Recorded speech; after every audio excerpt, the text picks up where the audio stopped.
All right, well, good morning, everyone. Thanks for that introduction, Jeff. And it's nice to see the Welches back there.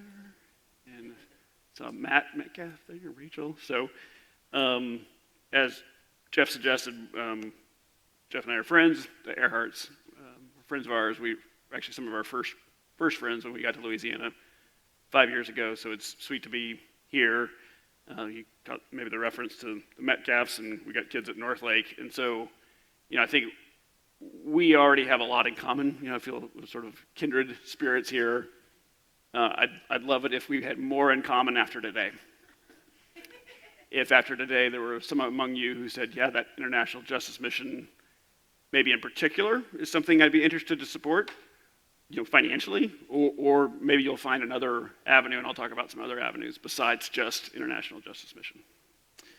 So, all right, so we're going to talk about God's call to justice and talk specifically about international justice mission.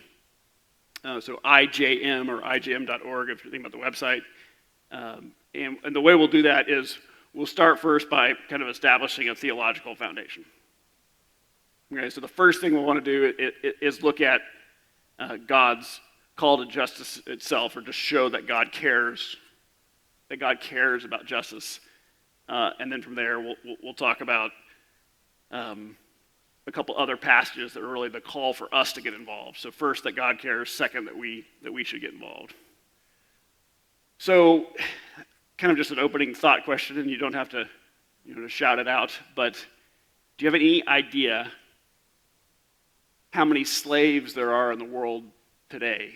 Right? We think about the abolition of slavery. We know the word abolition, and so we think, the slave trade is gone and it can't be so bad anymore, right? It's a shocking, absolutely shocking number. Estimates range from 27 million to 45 million. I'm calling it 35 million. It's the last number that I've heard. And it's just astonishing to think of that number. It's more than at any time in human history. So it's an incredible problem, and one that, I hope that we can be passionate about grappling with. So to start, I said this up front, we'll talk about God's care for the oppressed. And there's really 4 oppressed people groups that are regularly mentioned in the Bible. So these 4 groups, they are the poor, the orphan and the widow, and the immigrant. All right, so those 4 groups, we can think about other types of oppressed folks, but typically you can kind of categorize them into these 4. And these 4 are the ones that, the Bible talks about. So first of all, and again, we're just establishing God's care for these groups of oppressed people is the poor. Exodus 23, and let me just check and make sure we're tracking here. Yep. Exodus 23, Proverbs 24. So Exodus 23:6, do not deny justice to your poor people in their lawsuits. Proverbs 24:31, whoever oppresses the poor shows contempt for their maker, but whoever is kind to the needy honors God. Right, so we both are called to treat them correctly, but it's interesting that if we oppress the poor, we actually show contempt for their maker. Right, and that's a pretty sobering thought, and something I do not wish to be guilty of. I don't want to show contempt for God. There's a couple other passages that are mentioned there below, Leviticus, Deuteronomy, and Psalm 140. But the passage in Deuteronomy stood out to me recently as I read it again. And verse 15 says, this is talking about hiring a poor person to work in the field. And then it says, you shall give him his wages on the same day before the sun sets, for he is poor and counts on it, lest he cry out against you to the Lord and you be guilty of sin. This thought of like, oh my goodness, if I were to not treat a poor person well when I was employing them, right, that God could find me guilty of sin. So that's the poor. And then we have the orphans and the widows.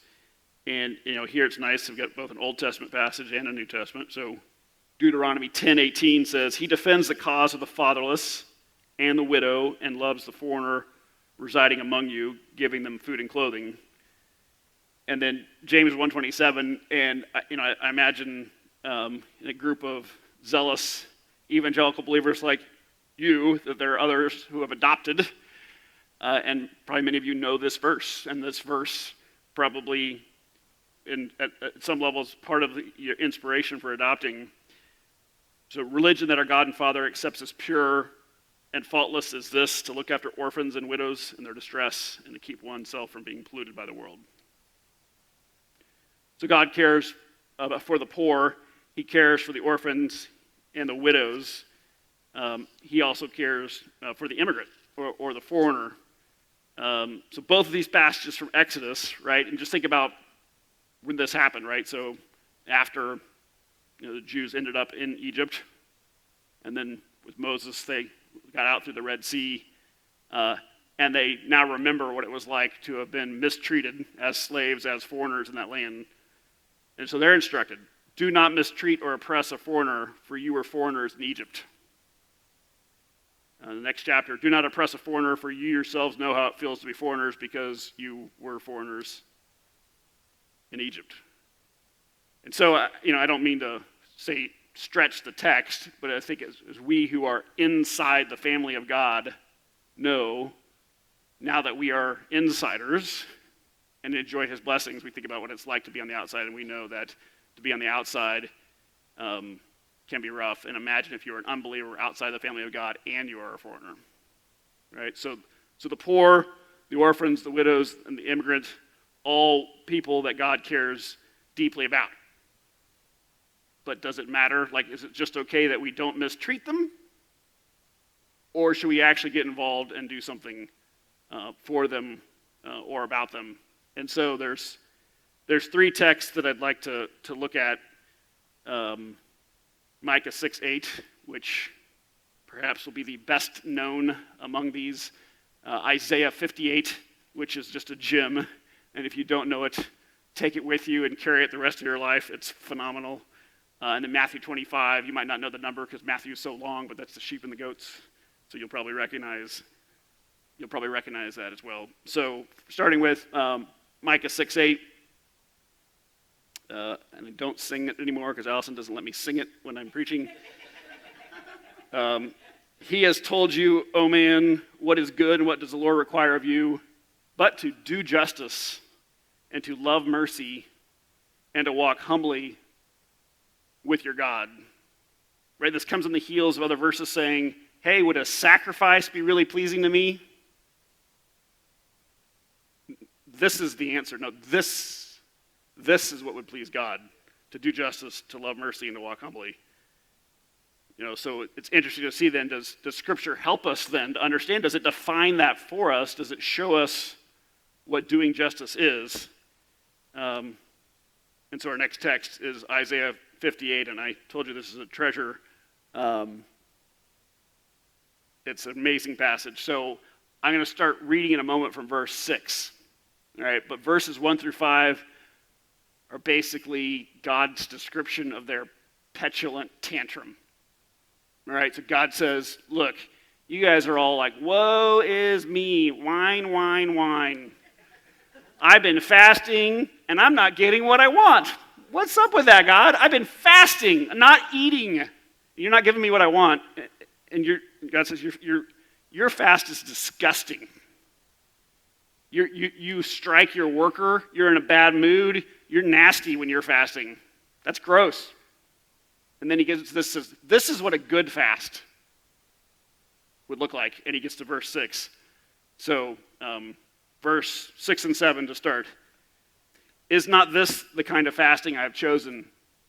So see these 6 actions of mercy then that are described here. To loose the chains of injustice and untie the cords of the yoke. To set the oppressed free and break every yoke. Is it not to share your food with the hungry and to provide the poor wanderer with shelter when you see the naked, to clothe them and not to turn away from your own flesh and blood?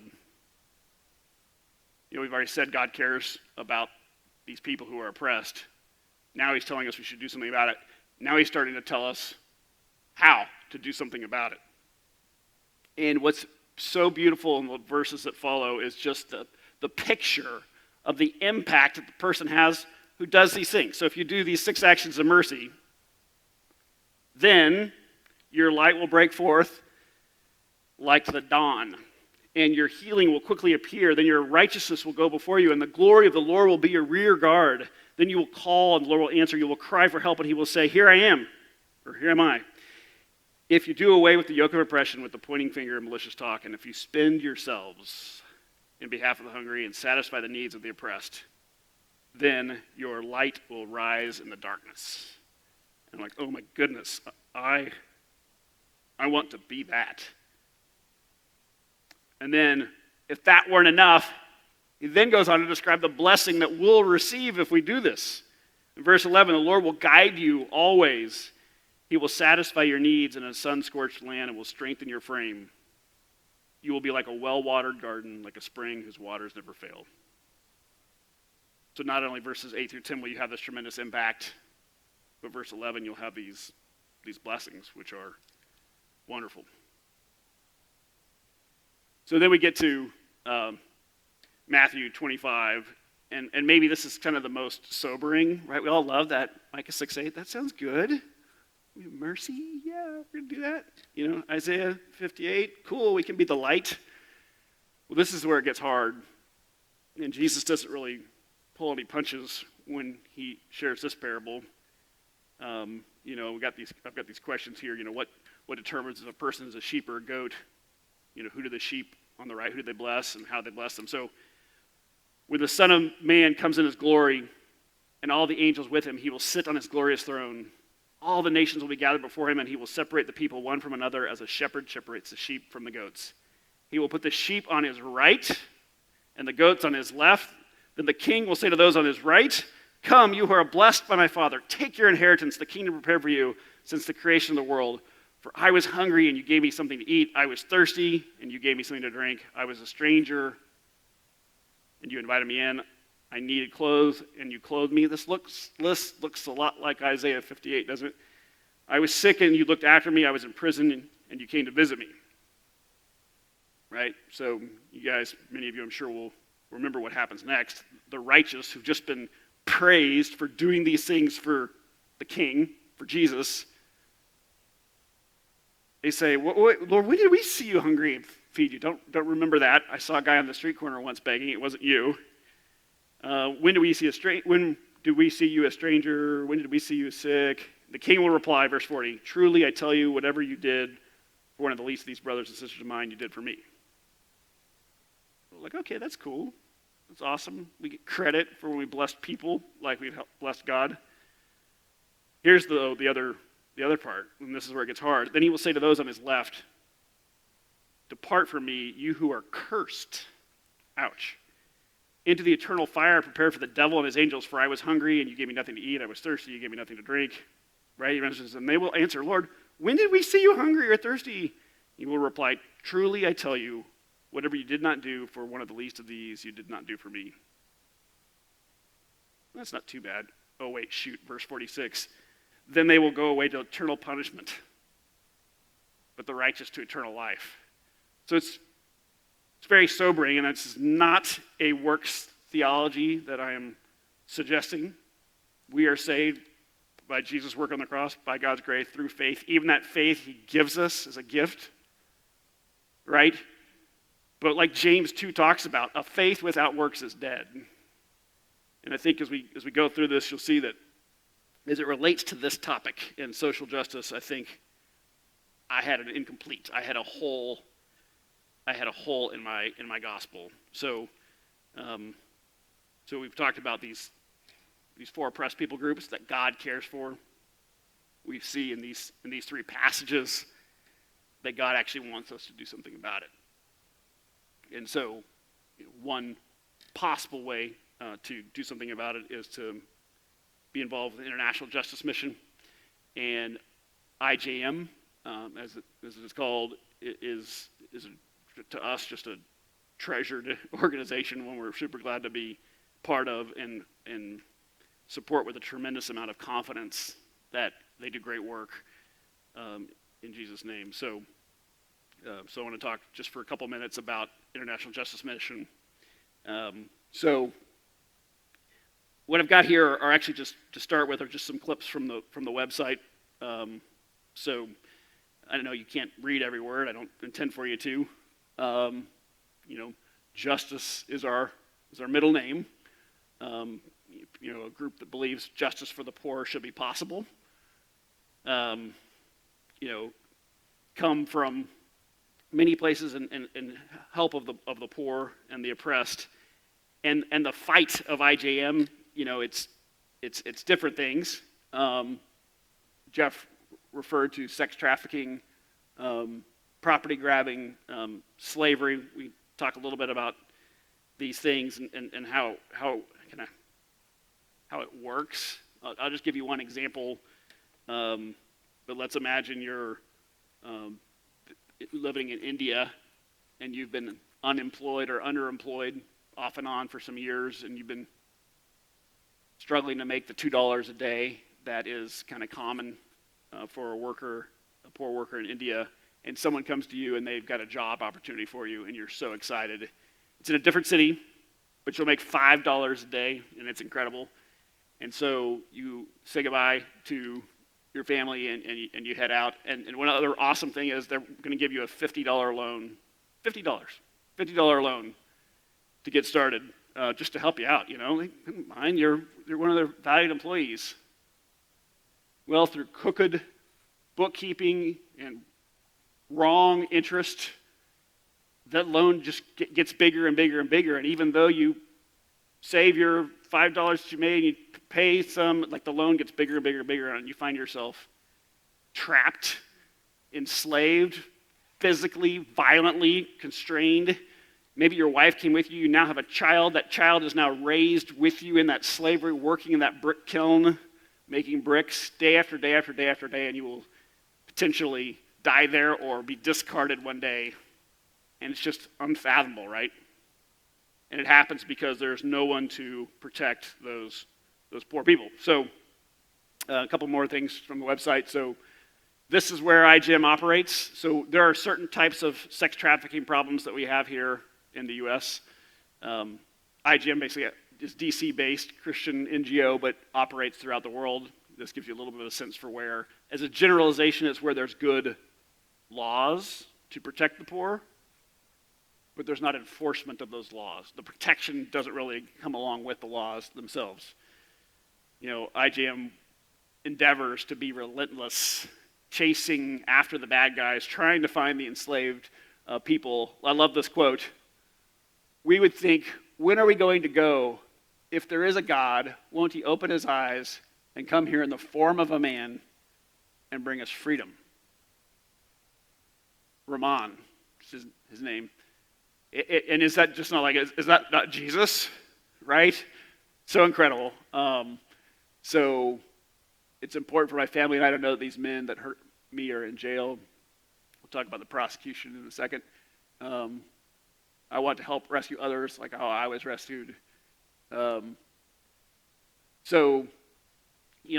types of work, and I think I went by it a little too quickly. So there's a part of the work that is about finding, think about it as a chain that can't be broken. It's about finding the people who are enslaved, right? So whether there was a girl who was sold into sex trafficking by her aunt for $15, wakes up drugged for 4 days in a row. Now she lives in Mumbai, doesn't know where she is, doesn't know how far she is from her village. Okay, we got these people in the brick kiln. They need to be rescued.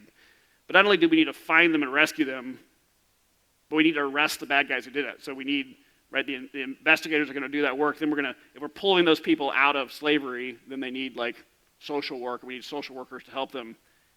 We're not going to get those people convicted if we don't have the right support in the legal system. So we need lawyers to do the work and assist the prosecutors to kind of get the job done.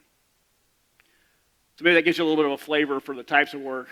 One of the things that we love is how well measured the work is. So I'm sure you guys know great professional organizations. You probably also know very zealous, God-fearing organizations. We love IJM because it's just like both of those things, this zeal for Jesus Christ and his work, but also this desire to measure it and do it well. So, you know, this stat, Alice and I went to Chennai and Mumbai with IJM, and normally they only convict about 25% of the people who get arrested for doing this crime. When IJM is involved, that conviction rate triples, right? Another example, this is in the Philippines, and it's kind of cool, the Bill and Melinda Gates Foundation about 15 years ago decided to give $3 million to IJM and told IJM, here's $3 million, but don't do your work with it. Use the $3 million to prove that your work works. And so they started in one city in the Philippines, and another city in the Philippines, and another city in the Philippines. And by the time they were done, the availability of minors for enslavement had gone from about 75% chance that you could find a minor if you wanted to abuse them down to a very small 25%. So about 20 countries, about 1,000 employees. The founder is Gary Haugen. You can watch his TED Talk if you want. And he's got a couple of great books. I've read the one on the left, The Good News About Injustice, which is a provocative title. But basically, the good news about injustice is that God cares. So I want to share a little bit more in a moment about kind of our personal experience with IJM, but first, we're just got a little video to help explain it just a little bit better.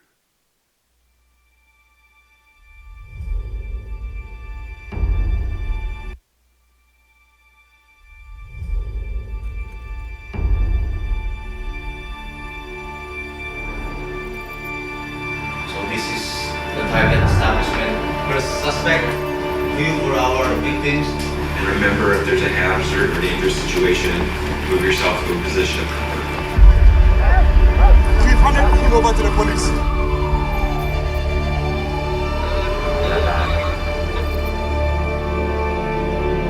We saw about 1,200 little kids and found out that they were in fact trafficked and they were in fact slaves. These little kids were on this boat.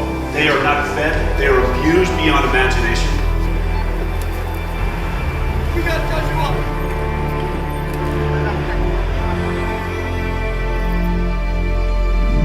This is the girl. Whenever something like this comes, I imagine in my mind that girl is found.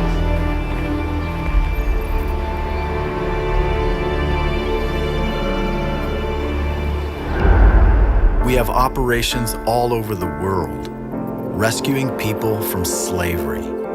Because today there are criminals who abuse children, sell girls, How old is she?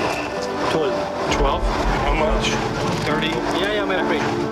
and force families into slavery. Criminals prey on the easiest target, the world's poor, because they expect no one to defend them. Pareho po tayong mga tao. Hindi po tayo bagay or hayop na pwedeng gamitin lang sa pansarili.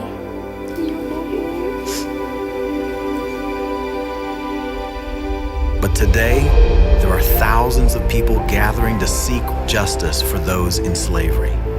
We are a group of lawyers, counselors, activists, and supporters. We are called International Justice Mission.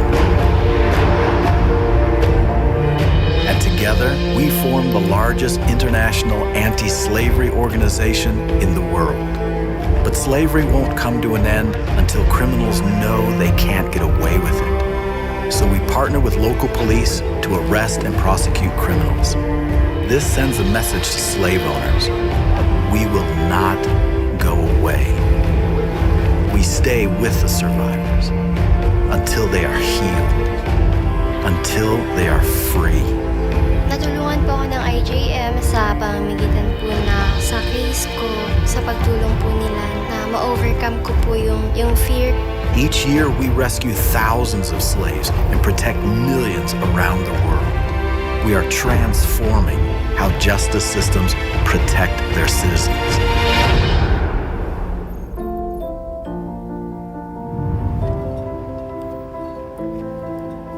To those who are still enslaved, we promise to find you. We will get you home to your families. so you can have the freedom you deserve.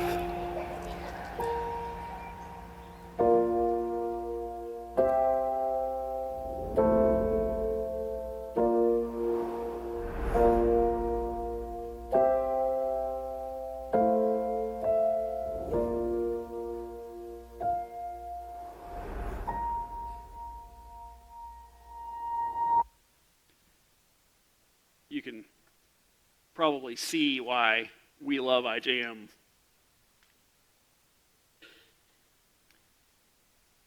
You know, I mentioned this earlier. So the Richard Stearns, the longtime president of World Vision, wrote this book, The Hole in Our Gospel.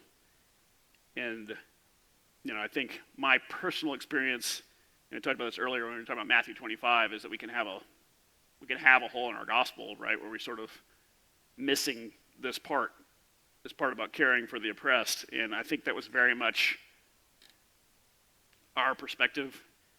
You know, so didn't introduce my family very well earlier, did I? My wife Allison is here.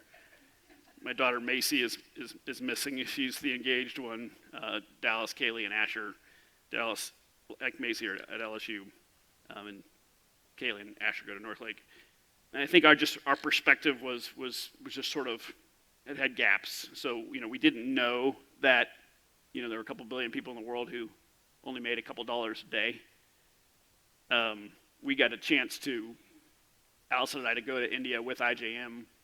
We went to Mumbai and Chennai. We went to Chennai first, where the focus is the slave labor, and we went to Mumbai, where the focus is sex trafficking. We went with a team of people, mostly from the U.S. There were a few folks from Europe who went. It was really neat to go and see the work. It was awesome.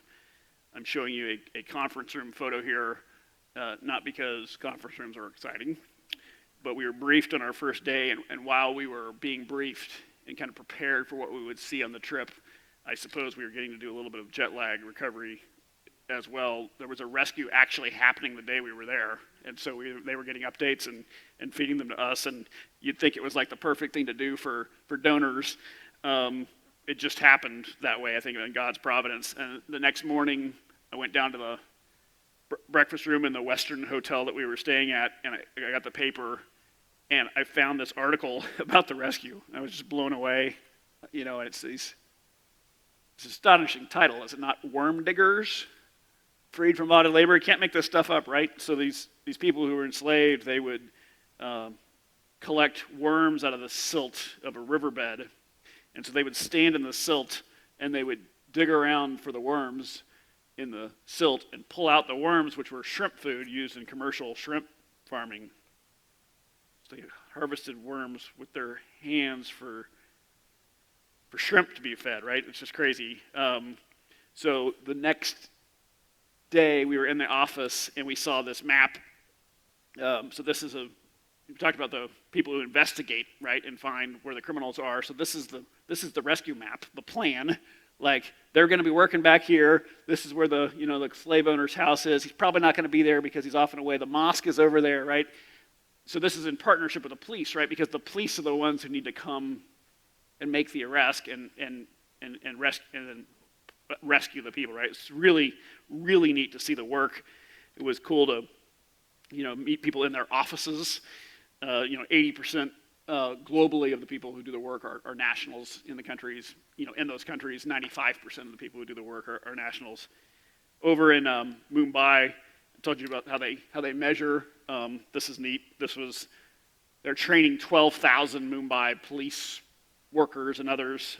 This partnership with the Mumbai police, having grown from initial, distrust of this American Christian NGO to this relationship where they asked IJM to train their people. I love this too. This was, I think, also in the Mumbai office. So there we were in July of 2015. They'd convicted 83 criminals in their time since they opened the office. They had goals for the year. They'd already exceeded their goal of 7 convictions in 2015. They had 9. They were halfway there on perpetrators charged, over their goal on perpetrators restrained. They'd already closed 3 brothels. neat to see the measurement of that. And this picture. It's sort of like hard to tell what that is, right? It's about 2 feet of space. So that's underneath a bed in a brothel. We got to go to a brothel while we were in India. It's a strange thing to say, but they took us to a brothel that had been closed by the police. It had reopened under new management. It had been closed again with IJM's help. But what happened when they got there was the girls who were there, they weren't there. They showed up on the raid, the police were there, and the girls, the 14-year-olds, they weren't there. They had been forced to crawl underneath this bed into this hole in the wall, and they were trapped in the walls of this building. And they didn't give up, and they've got to be here. If they got tipped off, surely they couldn't have gotten far. Knocking on the walls, they finally find these girls and rescue them. It was incredible to see it. I won't play this video, but this is a video that we saw the very, very first time we heard about IJM. It was at our church in Pittsburgh. And they played this video, and if you roll the video, it's one girl after another, after another, after another, after another, coming out of this trap door. It's like clowns coming out of a VW Beetle. You just can't believe it. They just keep coming and coming and coming in this rescue, and it's heartbreaking and so exciting to see. So our conclusion, I kind of said it earlier, that IJM is incredibly godly and incredibly professional and effective, and that is an amazing combination. And so, I think the way we think about it is this, that we probably don't give another dollar that we have any more confidence in than the dollars that we give to IJM. And so it's just with great joy that we give to and support IJM. Maybe the last thing I just tell you is that the model is not to go rescue everyone. We can't go get all 35 million people. IJM's been around just over 20 years, and IJM's belief is that in the first 20 years, it's learned what the model is.